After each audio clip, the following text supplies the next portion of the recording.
नमस्कार, बहुत बहुत स्वागत है आपका न्यूज स्टेट मध्य प्रदेश छत्तीसगढ़ में। मैं हूं आपके साथ आदर्श तिवारी। आप हमारा खास कार्यक्रम हम शर्मिंदा हैं देख रहे हैं। आज हम इस प्रोग्राम में बात करेंगे समाज में मौजूद कुछ ऐसे लोगों की मानसिकता के बारे में जो 21वीं सदी में भी उस दौर के भारत की याद दिलाने की कोशिश करते हैं जब दलितों और पिछड़ों के साथ जुल्म अत्याचार हुआ करता था। मध्य प्रदेश में भी एक ऐसी ही घटना सामने आई जब आगर मालवा में बैजनाथ महादेव मंदिर में 1 जून से होने वाले कुंडी महायज्ञ में एक दलित को शामिल होने से रोका जा रहा है। हालांकि इस मामले में गृह मंत्री ने जांच के आदेश दे दिए हैं। ऐसे में सवाल उठता है कि आजादी के इतने साल बाद भी जात पात को लेकर ऐसी मानसिकता क्यों? और एक तरफ राष्ट्रपति रामनाथ कोविंद महाकाल में दर्शन कर रहे तो दूसरी तरफ यह सोच। आज इसी मुद्दे पर चर्चा करेंगे, लेकिन उससे पहले देखिए हमारी रिपोर्ट। उन्होंने कहा कि तुम दलित जातियों को नहीं बिठाते। हम भी हिंदू, हम कोई मुसलमान थोड़ी है। मीडिया के माध्यम से ही संज्ञान में प्रारंभ में आया था, तो उसे जांच में लिया है।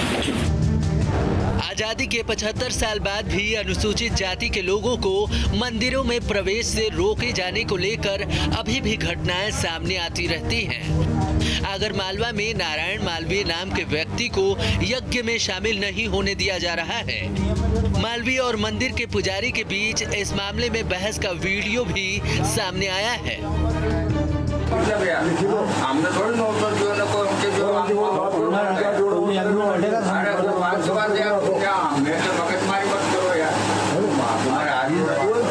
पंडित जी ने नियम बना दिया सबके लिए एक होना चाहिए।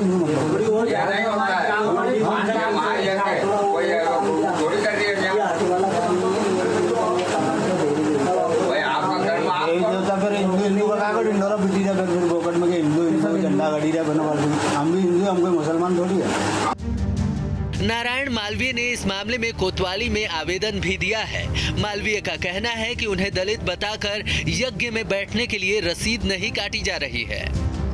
मैं वहाँ पे रसीद हॉल में बैठने के लिए रसीद कटाने के लिए गया वहाँ पे, तो वहाँ पे रसीद काटते समय मेरा नाम पता लिखा उन्होंने कि क्या नाम है। मैंने बताया नारायण पिता कचरू जी मालवी। जहाँ मालवी शब्द आया और उन्होंने कहा कि तुम दलित जातियों को नहीं बिठाते। हम मेरे पास में रसीद की सबूत भी है। सरकार के संज्ञान में मामला आने के बाद जांच शुरू कर दी गई है। वो मना कर दिए मंदिर अंदर आने के लिए। मामला तो नहीं है, एक विषय मीडिया के माध्यम से ही संज्ञान में प्रारंभ में आया था, तो उसे जांच में लिया है।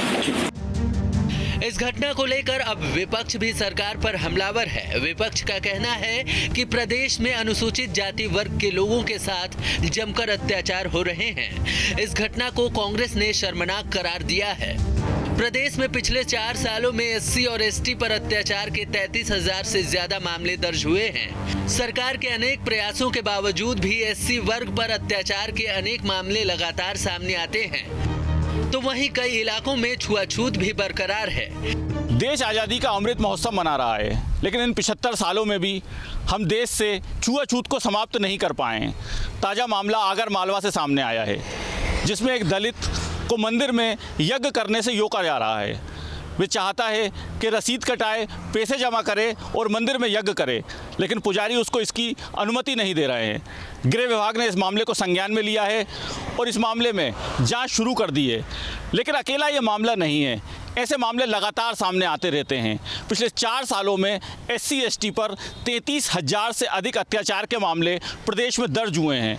सरकार अपनी ओर से प्रयास कर रही है, लेकिन जब तक इस मामले में समाज सामने नहीं आएगा, इस तरह के मामले समाप्त नहीं हो सकते। वीडियो सभा के साथ नितेंद्र शर्मा, न्यूज स्टेट भोपाल।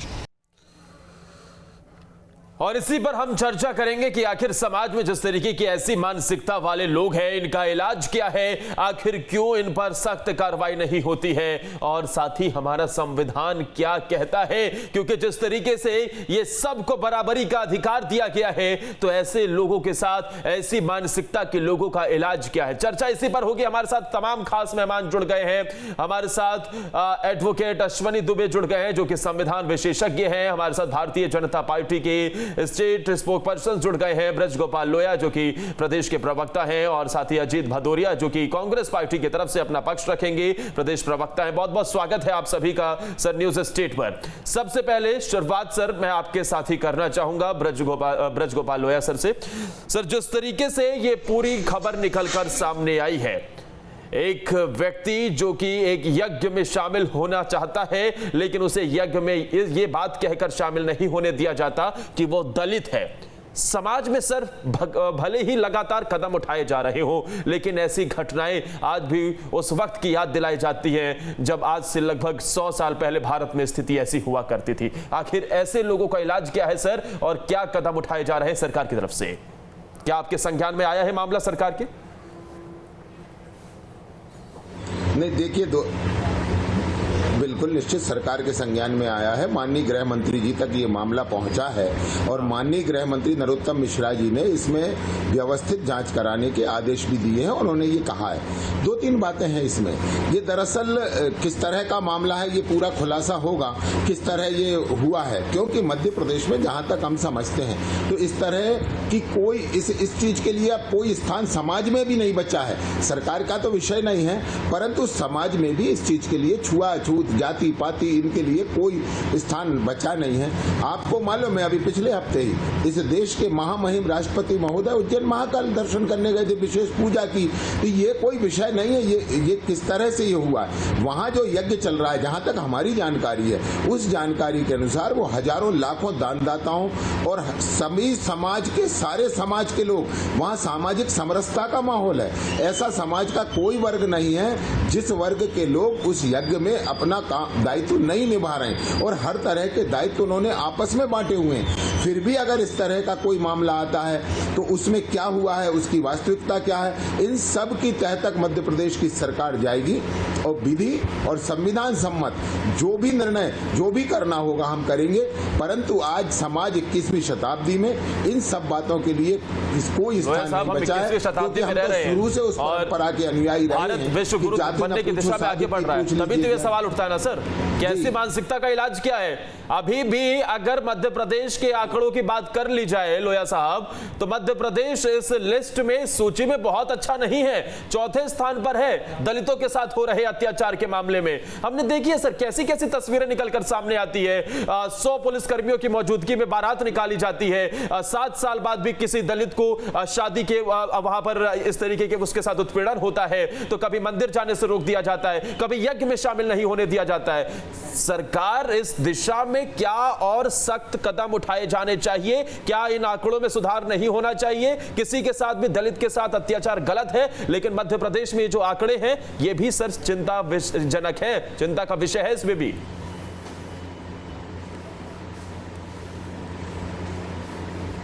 दोनों बातें हैं। आपके प्रश्न में आपका उत्तर भी है कि मध्य प्रदेश सरकार किस तरह से उनके साथ है, कि अगर हमें पुलिस का प्रोटेक्शन देना पड़ेगा तो भी देंगे, परंतु हमारे समाज के किसी भी वर्ग के व्यक्ति को जो अधिकार उसे संविधान ने दिए हैं, उन कर्तव्यों, उन अधिकारों की रक्षा करना मध्य प्रदेश की सरकार का दायित्व है, और उस काम को भारतीय जनता पार्टी की, शिवराज जी की सरकार बखूबी कर रही है। मैं आपसे फिर आग्रह करना चाहता हूँ, समाज में जो ये एक सामाजिक मुद्दा है, राजनीतिक मुद्दा ना होकर ये सामाजिक मुद्दा है, और समाज में इस मानसिकता के जो लोग हैं, जो आज भी ये मानते हैं कि कोई दोयम दर्जे का नागरिक है, जबकि भारतीय हिंदू सनातन संस्कृति इसकी इजाजत कतई नहीं देती।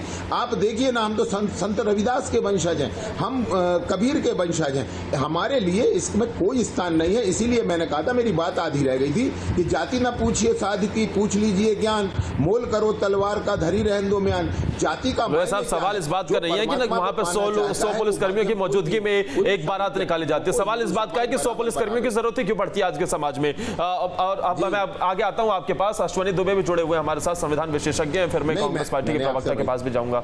अश्वनी जी, जो मौजूदा हालात हैं, जिस तरीके की ये तस्वीर निकलकर सामने आई है, संविधान ने तो सर सबको बराबरी का हक दे रखा है, तो फिर आखिर ऐसी मानसिकता के लोगों का इलाज क्या है? संविधान क्या कहता है? देखिए, सबसे पहले तो ये समझना है कि ऑलरेडी एक लेजिस्लेचर ने कानून बनाया हुआ है जिसको सार्वजनिक पूजा स्थल प्रवेश अधिकार अधिनियम 1956 है। तो सार्वजनिक पूजा स्थल प्रवेश अधिकार अधिनियम 1956 के अनुसार किसी भी व्यक्ति को मंदिर में पूजा से रोकने पर 6 माह तक की कैद और सजा भुगतनी पड़ सकती है, और बार बार अगर वो अपराध होता है तो जुर्माना भी बढ़ जाएगा और साथ ही साथ सजा भी 1 साल हो जाएगी। दूसरा, ये तो एक कानून। दूसरा, हम अनटचेबिलिटी भी एक बड़ा जो इशू है हमारे देश में, उसमें आर्टिकल 17 में साफ तौर पर कॉन्स्टिट्यूशन में लिखा गया है कि अनटचेबिलिटी को खत्म कर रहे हैं, उसका आर्टिकल 17 कहता है। अब इसके बाद अगर हम देखें तो अस्पृश्यता अपराध अधिनियम 1995 है। अब किसी भी व्यक्ति को मंदिर में जाने पर, अस्पताल में जाने पर, शैक्षणिक स्थान में जाने पर, डिस्पेंसरी वगैरह में जाने पर रोकना अपराध है, और भारत के संविधान के अनुच्छेद 15(2) के अनुसार छुआछूत के आधार पर किसी व्यक्ति को पूजा करने जाने से रोकना, सार्वजनिक स्थल पर जाने से रोकना, ये अपराध की श्रेणी में आएगा। अब आप देखिए कि सुप्रीम कोर्ट ने सबरीमाला के केस में भी साफ तौर पर 5 जजेस की बेंच में से 4-1 ने बड़ा इंपॉर्टेंट जजमेंट दिखा कि किसी भी व्यक्ति, वो पर्सन की बात, किसी भी व्यक्ति को मंदिर में प्रवेश करने से नहीं रोका जा सकता।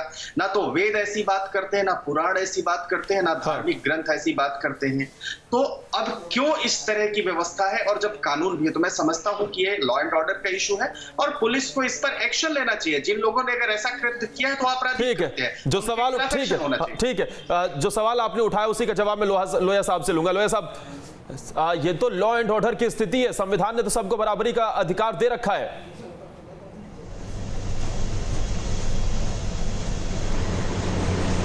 नहीं तो ये हमने कब कहा है कि संविधान ने बराबर का अधिकार नहीं दिया, बल्कि हम तो ये कह रहे हैं कि जिनके साथ अत्याचार हुआ है उन्हें ज्यादा संरक्षण की आवश्यकता है। हमारा दलित समाज का भाई, हमारा अनुसूचित जाति का भाई, हमारा अनुसूचित जनजाति का भाई, हिंदू समाज में कहीं भी जाति भेद और अस्पृश्यता के लिए कोई स्थान नहीं है, कभी किसी काल में नहीं रहा।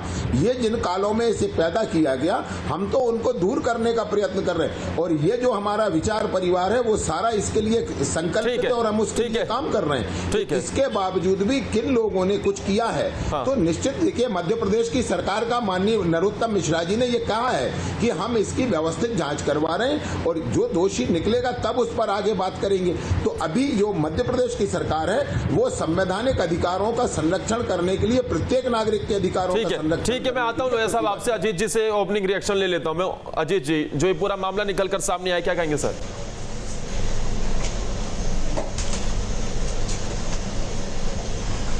देखिए, सबसे पहले तो मैं आपको धन्यवाद दूंगा कि इतना सामाजिक समरसता का विषय आपने यहाँ चर्चा के लिए उपलब्ध कराया।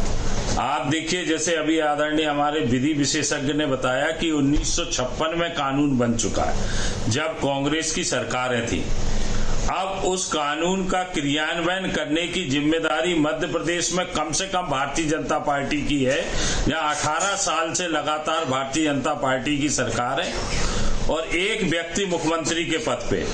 आप कितना गैर जिम्मेदाराना बयान है मध्य प्रदेश के गृह मंत्री का कि उन्हें मीडिया के माध्यम से पता चलता है कि उनके प्रदेश में किसी गांव में इस तरीके के घटनाक्रम घटित हो रहे। ऐसा ही उन्होंने खरगोन के मामले में लापरवाहपूर्ण बयान दिया था कि यहाँ दंगा कोई होता है तो बिना तैयारी के तो दंगा होता नहीं। जब दंगा पूरे की तैयारी हो गई और उसको क्रियान्वित कर लिया गया, उसके बावजूद इनपुट कोई नहीं आया इंटेलिजेंस का, तो ये फेलुअर टोटल गृह मंत्री का है।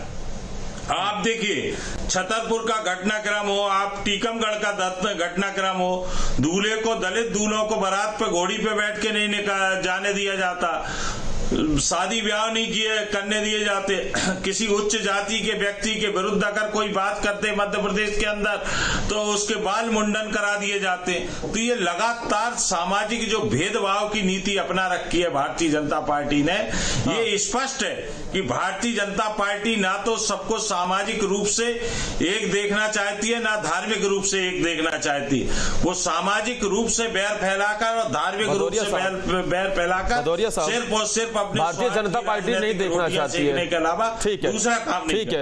ठीक है, मैं इसका जवाब उनसे ले लूंगा सर। लेकिन 2018 से 2020 के आंकड़े भी सर कुछ अच्छे नहीं है। 16,952 दलितों पर अत्याचार की एक घटना सर। कमलनाथ की सरकार भी तो बीच में बनी थी ना सर। क्यों नहीं कंट्रोल किया गया? लॉ एंड ऑर्डर का वहां पर मसला है, क्यों नहीं स्थिति संभाली गई? क्यों ये आंकड़े लगातार बढ़ते गए? आपके पास भी तो सरकार थी बीच में, उस वक्त भी हालात सुधरे नहीं थे सर। बिल्कुल आपकी बात से सुनिए, अब मेरी बात सुनिए। आपकी बात से मैं पूर्णतः सहमत हूं। हाँ। पर ये देखिए कि किसी ने अगर कांटे बो के रख छोड़े हो 15 साल के कुशासन में, उसको लेबल करने में, सफाई करने में समय तो लगेगा। आप 15 साल में जो कुशासन ने कांटे बो दिए, जहर बो दिया, उसको आप सोच रहे हो कि 12 महीने के अल्प जो प्रशासकीय कार्य करने के लिए आदरणीय कमलनाथ जी को समय मिला था, उसमें वो ये सब चीजें नॉर्मल कर देते। अरे प्रकरण दर्ज करवाए आदरणीय कमलनाथ जी ने। आदरणीय कमलनाथ जी ने दलितों और किसी भी धार्मिक अभी किसी मामले में क्रेडिट लेने की बात आती है तो कांग्रेस पार्टी फटाक से कहती है कि हमने तो 15 महीने में उतना काम करके दिखा दिया था, जितना आप लोग 15 साल में नहीं कर पाए। लोहिया साहब, लेकिन सवाल तो ये है ना कि आपकी सरकार वहां लगातार है। लोहिया साहब, सरकार आपकी लगातार है, क्यों इन आंकड़ों में सुधार नहीं होता सर? क्यों मध्य प्रदेश बेहतर स्थिति में इस दिशा में नहीं जाता है? लापरवाहपूर्ण बयान दे रहा है। आप गृह मंत्री का बयान देखेंगे कि उसको मीडिया के माध्यम से पता चल रहा है। अरविंद भदौरिया जी जिस जगह जा रहे हैं, ये विषय का राजनीतिकरण है, ये राजनीतिकरण है। ये भदौरिया जी सुन लें, कुछ नहीं आया, सुन लें, मैं आपसे फिर कह रहा हूँ, मुख्यमंत्री की मैं आपसे फिर कह रहा हूँ, आप थोड़ा सा सुन लें, सारे आंकड़े सुन लें। देखिए अरविंद जी, आपकी बात पूरी हो गई। भदौरिया जी, मैं आपको बता दूं, कई बार हम सामाजिक मुद्दों का राजनीतिकरण करते हैं, और जबकि ये नहीं होना चाहिए। हम आपसे फिर से कह रहे हैं कि ये सरकार की जिम्मेवारी है और सरकार अपना काम बखूबी कर रही है, परंतु जो सामाजिक समरसता का वातावरण है, वो वातावरण बनाना मेरी, आपकी, सबकी नैतिक और सामाजिक जिम्मेवारी है। और ये जो सामाजिक समस्या है, इसका जो आप राजनीतिकरण करने का प्रयास कर रहे हैं, ये कुत्सित प्रयास आप बंद करें। हमने तो अभी माननीय मुख्यमंत्री जी ने पूरे केस वापस लिए हैं, चाहे वो सवर्ण समाज के लोग हों, चाहे दलित समाज के लोग हों। हमने कोई भेदभाव नहीं किया। जिन लोगों पर उस समय के प्रकरण 2018 के दर्ज थे, एक साथ सारे वापस लिए। हम समाज को बांटने का काम नहीं करते, बांटने का काम आप करते हैं। सवाल तो उठेगा ना, सवाल तो उठेगा सर, सवाल तो इस बात पर उठेगा कि एक तरफ जहां राष्ट्रपति रामनाथ कोविंद वो उज्जैन में महाकाल के दर्शन कर रहे होते हैं, दूसरी तरफ ऐसी वारदात निकलकर सामने आती है, ऐसी खबर निकलकर सामने आती है जो सबको हैरान कर देती है। एक तरफ भारतीय जनता पार्टी राज्यसभा के लिए दलित महिला को भेजती है, ओबीसी महिला को भेजती है, तो दूसरी तरफ दलितों के साथ इस तरीके का अत्याचार होता है। जी, छोटा सा निवेदन सुन लें, मुझे केवल 30 सेकंड का एक निवेदन सुन लें। निवेदन ये है, किसी मंदिर में, किसी पूजा स्थल पर जाने के पूर्व जाति कभी नहीं पूछी जाती। आप और हम इस बात को बहुत अच्छे से जानते हैं। आप किसी भी मंदिर में प्रवेश करेंगे, हिंदू मंदिर में, कभी आपको ये नहीं कहा जाएगा कि आपकी जाति क्या है, आपका संप्रदाय क्या है, आपका धर्म क्या है। कोई चीज की आवश्यकता नहीं है। आप उस परमात्मा में विश्वास रखते हैं, ईश्वर में विश्वास रखते हैं, आपके लिए उसका दरवाजा खुला है। परंतु ये अगर कोई गलत लोग हैं, ये कोई भी लोग हों जो इस तरह का सांप्रदायिक सौहार्द खराब करने की कोशिश कर रहे हैं, जो देश को आज भी अजीत जी, छोटा सा जवाब, ऐसे मामलों पर राजनीति क्यों सर? वो उचित छोटा सा जवाब, ठीक है, फिर मैं अश्वनी जी के पास जाऊंगा।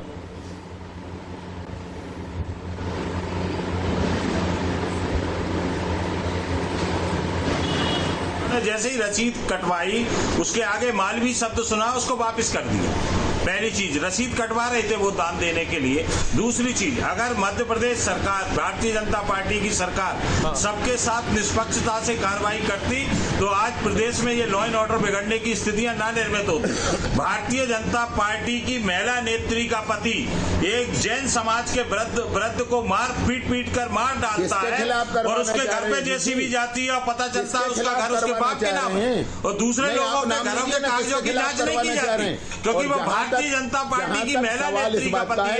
इसलिए आप ये सब चीजें छोड़ देते हो। वहाँ ये हुआ, ये सब चीज कहा गया कि वो दूसरे काउंटर पर रसीद कटवा। अरे आपने क्यों नहीं उसके मकान पे बुलडोजर चला? अजीत जी, आप बताइए, आपका गृह मंत्री ये कहता है कि वो अपनी जाति नहीं बता पाए, वो अपना परिचय नहीं दे पाए। हिंदुस्तान में रहने वाला बुजुर्ग किसी भी जाति का, किसी भी धर्म का हो, भारतीय जनता पार्टी के लोग से केवल पार्टी के आप प्रवक्ता हैं। आपने जैन समाज के वृद्ध व्यक्ति को मारा है और उसके विरुद्ध कार्रवाई नहीं होने दी है, ये अपने आप में शर्मनाक है। जैन समाज अल्पसंख्यक है मध्य प्रदेश में, तो उसको कमजोर ना समझा जाए। लोया जी, कांग्रेस पार्टी ने जैन समाज को अल्पसंख्यक का दर्जा दिया, तो जैन समाज के साथ कांग्रेस पार्टी आपने क्यों नहीं वो भारतीय जनता पार्टी की महिला नेत्री के पति के खिलाफ आपने जेसीबी का इस्तेमाल किया? क्यों नहीं चली जेसीबी वहां जाकर? हिंदू सनातन बुलडोजर क्यों नहीं चला? आप बताइए मुझे। जो आप राजनीति कर रहे हैं ये दुर्भाग्यपूर्ण है। अरे आपसे तो पूछ रहे हैं अरे तो इस्तीफा दिलवाना शिवराज सिंह का। किसके घर? अगर हिंदू सनातन संस्कृति और कानून में नहीं है और हो रहा है, अरे मैं 18 साल से एक व्यक्ति मुख्यमंत्री है, इस्तीफा दिलवाओ। अगर आपको मालूम है ना, इस्तीफा दिलवाओ। ये 20,000 जो मामले 15 आप लोग निष्पक्ष, जो 15 महीने में 20,000 मामले में हुए थे, उसमें आपने इस्तीफा दिया था क्या? आपने दिया था क्या? लाखों मामले कांग्रेस की सरकारों के दौरान हुए, मगर हम उन्हें इसलिए नहीं उठाए। अरे वो तो आपके लोगों, आपके शासनकाल में जो प्रताड़ित लोग थे, जिनके प्रकरण नहीं दर्ज हो रहे थे, आदरणीय कमलनाथ जी ने सामाजिक समरसता कायम करने के लिए वो कदम दर्ज करवाए, न्याय दिलवाने के लिए। वो तो 15 साल का शिवराज सिंह के शासन में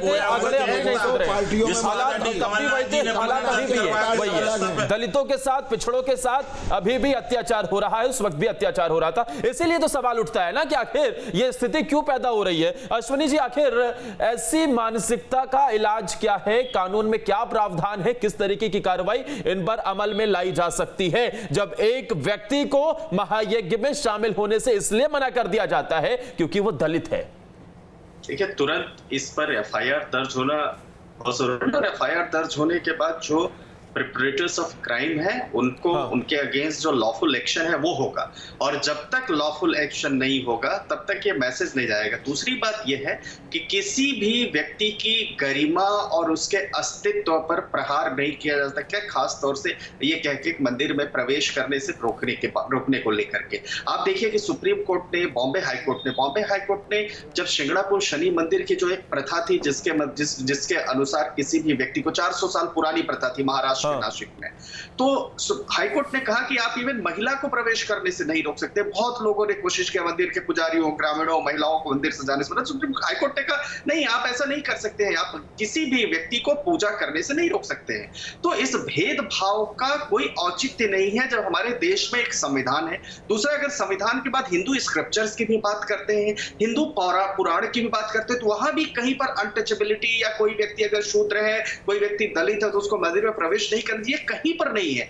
ये मानव निर्मित एक प्रथा कुछ वर्षों पहले बनी है और जिसको संविधान आया, संविधान ने खत्म कर दिया। और एक कानून है, देश कानून से चलता है। अगर देखिए, दो बातों को समझना पड़ेगा कि ये भी हमें जानना पड़ेगा कि जो कंप्लेनेंट है, कंप्लेनेंट का मोडस ऑपरेंडी क्या है, वो पुलिस को इंश्योर करना पड़ेगा। कहीं उनका मोडस ऑपरेंडी तो ठीक था, कहीं ऐसा तो नहीं कि जानबूझ करके प्रोपेगेंडा क्रिएट कर। ये इन्वेस्टिगेशन के दौरान पता चलेगा। परंतु देश का कानून यथास्थिति है, देश का कानून अनटचेबिलिटी के खिलाफ है, देश का कानून मानव से मानव में भेद नहीं करने की बात करता, देश का कानून सार्वजनिक स्थान पर किसी को जाने से रोकने की बात नहीं करता, देश के कानून के मुताबिक मंदिर में प्रवेश करने से रोकने पर सजा का और जुर्माने का प्रावधान।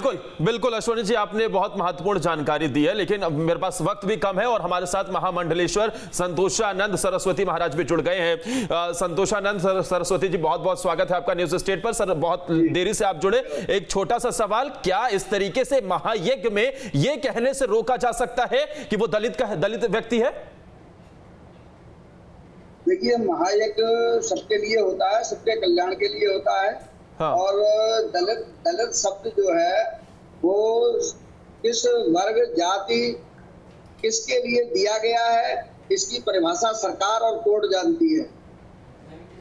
इसके दलित शब्द किसके लिए दिया गया है, यूज किया गया है। वर्तमान में दिव्यांग शब्द जो दिया गया है, जो है वो भारतीय साहित्य में, संस्कृत साहित्य में, हिंदी साहित्य में उसका अर्थ कुछ और है। और वर्तमान में जिस समूह वर्ग के लिए जो शब्द दे दिया गया है, इसी प्रकार से दलित शब्द है। ये आपने वो वीडियो देखी है? आवश्यक होगी, आपने वो वीडियो देखी है? परिभाषा करना आवश्यक होगी। संतोषानंद सरस्वती जी, किसके लिए आपने वो वीडियो देखी है जहां पर एक युवक जो महायज्ञ के लिए आवेदन के लिए गया था, पर्ची कटवाने के लिए गया था, जैसे उसका नाम सुना जाता है, जैसे उसकी कास्ट पता चलती है, उसे तुरंत मना कर दिया जाता है, बहस भी होती है इस बीच। ये जाति वर्ग का हमारे यज्ञों में जाति वर्ग भेद का कारण नहीं है। हालांकि यज्ञों की अलग अलग परिभाषाएं हैं कि ठीक है, संतोषानंद जी से संपर्क फिलहाल मुझे लग रहा है कि टूट गया है बीच में। आखिरी कमेंट जरा लोया जी, आखिरी कमेंट जरा बताइए कि क्या अब इसमें सख्त कार्रवाई होती हुई नजर आएगी इस मामले में? सरकार के संज्ञान में है, गृह मंत्री खुद बयान दे चुके हैं। बिल्कुल निश्चित एक दो बातें बिल्कुल, मगर इसमें एक तथ्य को और हमें समझना पड़ेगा कि ये किसी तरह से ऐसा तो नहीं है कि जानबूझकर किया गया काम है, परंतु यदि किसी को जाति के कारण किसी धार्मिक कृत्य से करने से रोकने का मामला है तो कानून प्रत्येक व्यक्ति का संरक्षण करेगा। और मध्य प्रदेश की जो सरकार की जिम्मेवारी है वो जिम्मेवारी पर हमेशा सरकार खरी उतरी है और आगे भी इस तरह के किसी मामले। ठीक है अजीत जी, जल्दी से बोलिए, 30 सेकंड अजीत जी बोलिए। देखिए 24 घंटे से ऊपर हो गए इस घटनाक्रम को घटित हुए, क्या इन्वेस्टिगेशन हुई, क्या एफआईआर हुई, क्या? इससे सिद्ध होता है कि भारतीय जनता पार्टी ऐसे प्रकरणों को बढ़ावा देती है अप्रत्यक्ष रूप से। उनकी सरकार नहीं चाहती कि दलित को, अल्पसंख्यक को न्याय मिले, इसलिए भारतीय जनता पार्टी ऐसे प्रकरणों को लिंगर ऑन करती है तो दूसरे वर्ग को लगातार इस तरीके के लोगों पर अत्याचार करने का बढ़ावा मिलता है। तो सामाजिक समरसता और धार्मिक समरसता को खत्म करने का भारतीय जनता पार्टी ने बीड़ा उठा लिया है, क्योंकि इसके माध्यम से ही उनके राजनीतिक स्वार्थ पूर्ति होती चली आई है। तो इनकी सरकार रहते कहीं कोई किसी को कोई उम्मीद नहीं है सामाजिक और धार्मिक सद्भाव मध्य प्रदेश में कायम रह पाएगा। ठीक है, जिस तरीके से ये पूरा का पूरा मामला निकलकर सामने आया वाकई हैरान करने वाला है। अजीत जी, लोया जी और साथ ही हमारे साथ जो सभी मेहमान जुड़े हुए हैं, अश्वनी जी बहुत बहुत शुक्रिया आप सभी का हमारे साथ जुड़ने के लिए और इस पर चर्चा करने के लिए। बीच में हमारे साथ महामंडलेश्वर सरस्वती जी भी जुड़े हुए थे, संतोषानंद सरस्वती जी, और फिलहाल उनसे संपर्क टूट गया था। लेकिन ये वाकई मामला जो हैरान करने वाला है, अब इसमें देखने होगी कार्रवाई किस तरीके की होती है। फिलहाल के लिए इस खास पेशकश में इतना है। नमस्कार।